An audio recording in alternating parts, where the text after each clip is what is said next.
শুভ সকাল সবাইকে। সবাই কেমন আছেন অবশ্যই যদি কমেন্ট করে জানাবেন। আর এখন বাজে হচ্ছে 5:30।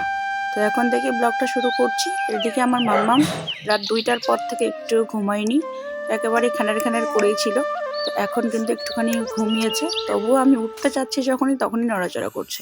তো ওকে একটুখানি ঘুমটা ঠিক করে পাড়ায় দেবো। তো ঘুম পাড়ানোর পরে আমি কিন্তু উঠবো।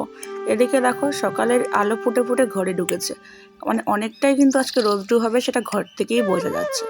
তো চলো, আমার আজকে অনেক কাজ পড়ে আছে, অনেক কাজ, যেহেতু রোদ উঠেছে বোঝা যাচ্ছে।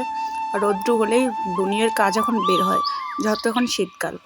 তো আমি কিন্তু রাত্রেবেলা মোজা পরে শুয়েছিলাম, তো চলো মোজাটা এখন খুলে নেব। কারণ হচ্ছে ভিজে গেলে দুর্গন্ধ ভাব হবে, আর তার থেকেও হচ্ছে কিটির কিটির একটা করে কেমন জানি। আমি মোজা পরে বেশিক্ষণ থাকতেও পারি না। রাত ওই 11টা 11:30 নাগাদ পড়েছিলাম, এখন খুলে দিলাম। সারা রাত আমাদের একটা ছোট্ট ল্যাম্পোখানি জমানো জ্বালানো থাকে, সেটাই এখন নিভে দিলাম, যেহেতু এখন ঘরের আলো বাইরের আলোতে ঘরে তো দেখাই যাচ্ছে। তো আপনাদের ওদিকে কীরকম রোদ হচ্ছে, কীরকম ঝড় হচ্ছে, কীরকম বৃষ্টি হচ্ছে, কীরকম কুয়াশা হচ্ছে, কীরকম ঠান্ডা হচ্ছে, অবশ্যই কিন্তু কমেন্ট করে আমাকে জানাবেন। আমার যারা ব্লগগুলো কন্টিনিউ করছেন তাদেরকে আমার অসংখ্য ধন্যবাদ। যদিও 15-20টার থেকে বেশি ভিউজ হচ্ছে না, এটুকুই সন্তুষ্ট থাকতে হবে। তবে আজকে আমার একটা দুঃখজনক ঘটনা আমার সাথে ঘটে গেছে কাল রাত্রেবেলা, সেটাই আমি তোমাদের সঙ্গে শেয়ার করবো পুরো ব্লগে। তো চলো, কেউ স্কিপ করো না, পুরো ভিডিওটা কন্টিনিউ করো, তাইলে বুঝতে পারবে কালকে রাত্রেবেলা আমার সাথে কী হয়েছিল। তো তোমরা হয়তো ভাবছো যে আমি বাথরুমে কেন তোমাদেরকে ভিডিওটা দেখাচ্ছি। তেমন কিছুই না, আমি যে টুনটুনি দুটো কিনেছি এখানেই রাখি। কারণ হচ্ছে রান্নাঘরে রাখলে রান্নাঘরের নিচ দিয়ে একটুখানি ফাঁকা ফাঁকা আছে, আর যেহেতু চারিদিকে চা বাগান, শিয়াল নিয়ে যাওয়ার ভয় আছে। সবাই বলছে আগে ছাগল ছানাটাকে নাকি শিয়ালে নিয়ে গেছে, এই ভয়ে আমি এটাকে বাথরুমে ঢুকিয়ে রাখি। বাথরুমে ওদের যদিও অনেক কিছু দেওয়া থাকে, ঠান্ডা লাগার কোনো চান্স নেই। এদিকে ব্রাশ করতে করতে দেখলাম আমার আরও সুন্দর সুন্দর ফুল ফুটেছে। এরকম ভমরা ফুল কিন্তু একটা গাছেই ফুটেছে, সব ফুলে ছোট ছোট হয়েছে।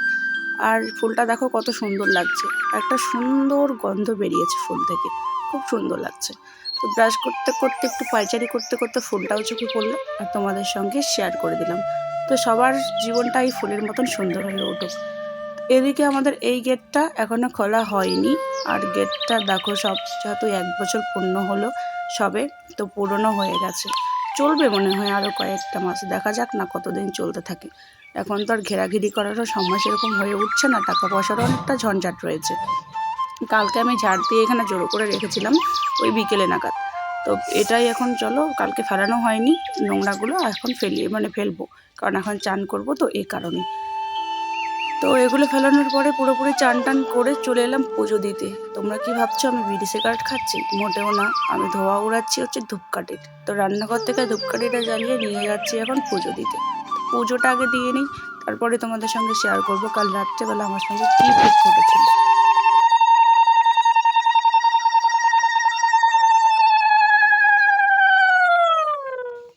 তো কালকে আমার সাথে যে ঘটনাটা ঘটেছে সেটা তোমাদের সঙ্গে এখন শেয়ার করি। কালকে ঘটনা বলতে হচ্ছে, আমার বরের কাছে ফোনটা রাত্রেবেলা ছিল। অলরেডি আমার কিন্তু 4টা ব্লগ এডিট করা ছিল, বিভিন্ন ধরনের এক জায়গায় গেছিলাম সেই ব্লগটা, তারপরে একদিন আমি একটা বাজারে গেছিলাম সেদিনের ব্লগ, তারপরে কালকের ব্লগটা মিলে কিন্তু আমি এডিট করে রেখেছিলাম টোটালি 4টা ব্লগ।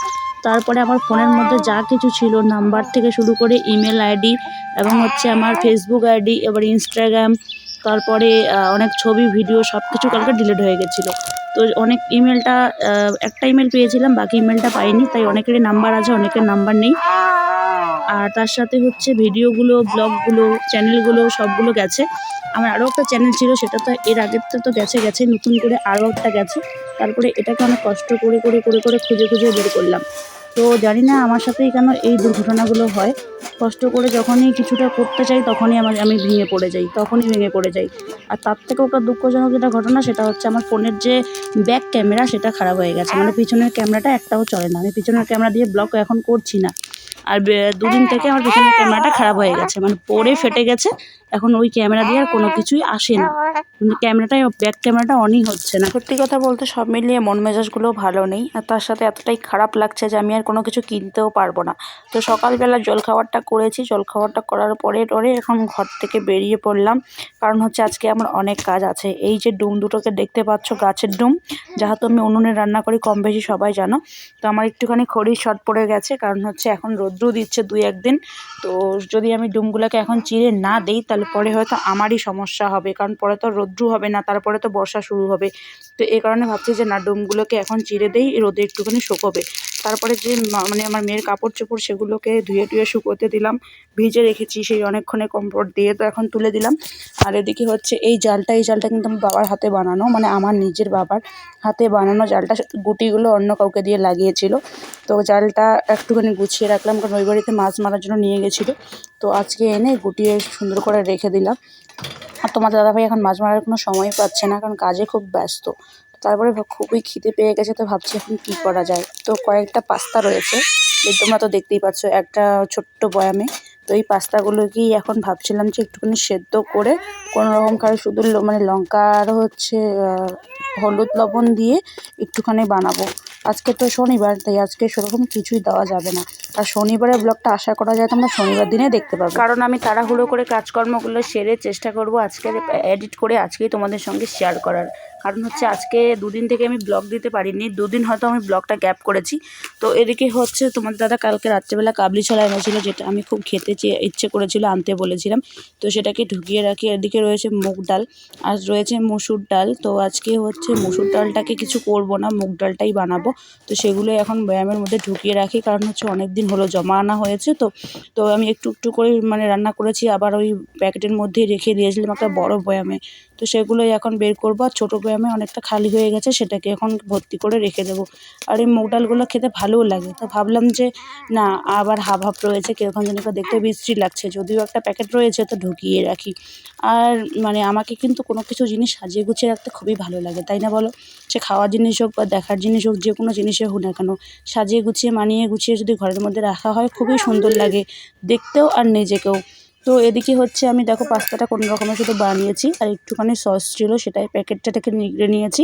সসটাও শেষ হয়ে গেছে, আজকে বলবো তোমার দাদাভাইকে আনতে। তো চলো তাড়াতাড়ি খেয়ে নিই, আর মেয়েকে একটুখানি শুয়ে দিয়েছি, যদিও এখনও ঘুমায়নি। তো এদিকে চলো আমি তাড়াহুড়া করে খাওয়া দাওয়ার পরে রান্নাটা করব, তাই একটু তাড়াহুড়া করছি। তোমাদের দাদাভাই আজকে তাড়াতাড়ি আসবে, চলো ভিডিওটা দেখতে থাকো। আর এদিকে তোমাদের দাদাভাই এসে আমাদের যে দুটো টুনটুনি টমিকে সবাইকে হচ্ছে চান করিয়ে দিচ্ছে, আর আমি চুপ করে ভিডিওটা করছি, জানতে পারলে তো আমার সর্বনাশ করে দিত। বিড়ালটা ওর মতন দেখতেছে ফোনের ইয়েটাতে।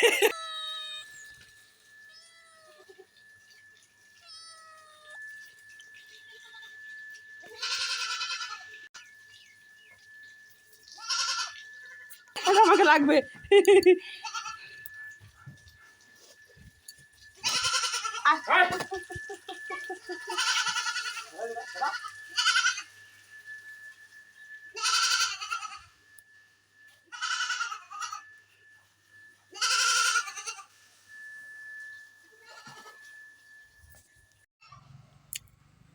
তো তোমাদের দাদাভাই এখন গেল বাজারে, মানে কিছু মাসিক বাজার শেষ হয়ে গেছে, তো সেটাই এখন আনতে গেল। সুপারি খেতে খেতে আমার মুখের অবস্থা 12 বেজে 13 হয়ে গেছে।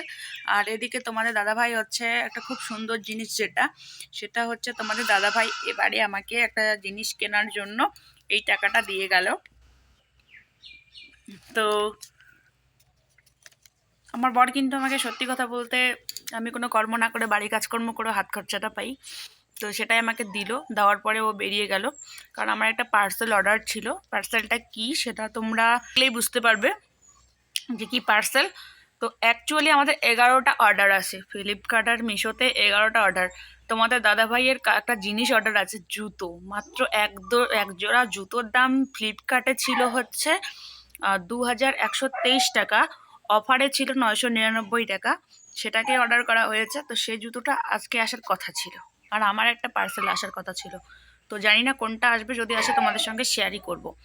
আর হচ্ছে বাইরেটা একবার দেখাই তোমাদের। এবার থেকে আমি ভয়েস করছি। এর আগে তো আমি মনে করো মামাম ছিল, তোমাদের দাদাভাই ছিল, তাই আমি তোমাদের ওভাবে ভয়েস দিয়েছিলাম, পরে ভয়েস ওভার করেছিলাম, কিন্তু ভিডিওর শেষটুকু আমি নিজে ভয়েস করছি।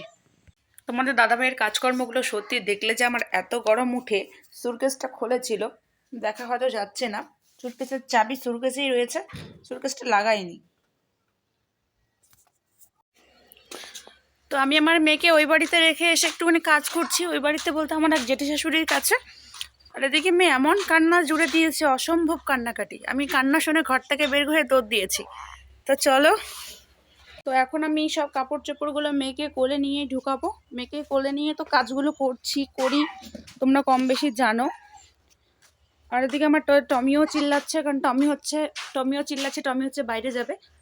তো এই কাপড় চোপড়গুলো সব একবার ঘরে ঢুকিয়ে নিই, তারপরে টমিকে বাইরে বের করব। তোমরা ভিডিওটা দেখতে থাকো, স্কিপ করো না, পুরো ভিডিওটা কিন্তু শেষের দিকেই চলে এসেছে।